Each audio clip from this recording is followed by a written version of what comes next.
कि पहाड़ों से एक आवाज आई थी। ये कहानी दादी ने सुनाई थी। एक परी रहती थी बादलों में, एक लड़का गिना जाता था पागलों में। कहता था बादलों से कोई आने वाला है, जमीन पर उतरकर मेरी सांसों में समाने वाला है। उसे बिना देखे इजहार करता हूँ, कहता था मैं उसे खुद से भी ज्यादा प्यार करता हूँ। इतना सब सुनकर परी ने जमीन पर आने की ठानी। माँ ने रोका, बाबा ने समझाया, पर किसी की एक न मानी। रात का वक्त चारों तरफ अंधेरा था, रोशनी के नाम पर बस चांद का बसेरा था। अब चांद से याद आया कि चांद की रोशनी भी तो फीकी पड़ जाएगी जब वो उतरकर मेरी छत पर आएगी। तो कहानी ने नया मोड़ लिया। परी ने प्यार की खातिर ख्वाबों से रिश्ता तोड़ लिया। कहीं मैं सपना तो नहीं देख रहा, ये मेरे सामने कौन खड़ा है? कुछ बोलता क्यों नहीं, इस तरह चुप्पी साधे क्यों बंद खड़ा?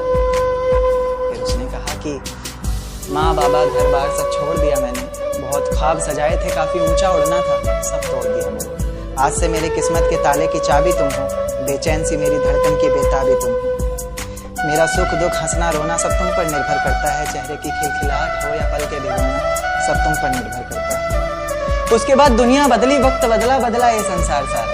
प्यार की कस्में वादे झूठे निकले, झूठा निकला प्यार सारा। अब मोहब्बत से नहीं, उसे गालियों से पुकारता, गालियों से बस नहीं चलता तो कभी हाथों से मारता।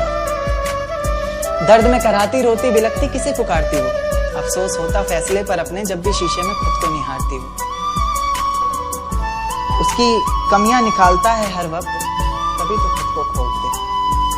इतना ही गुस्सा भरा है तेरे अंदर, कभी तो खुद को चोट दे। मेरी ये नज्म सुनकर मोहब्बत से इंसाफ कर देना।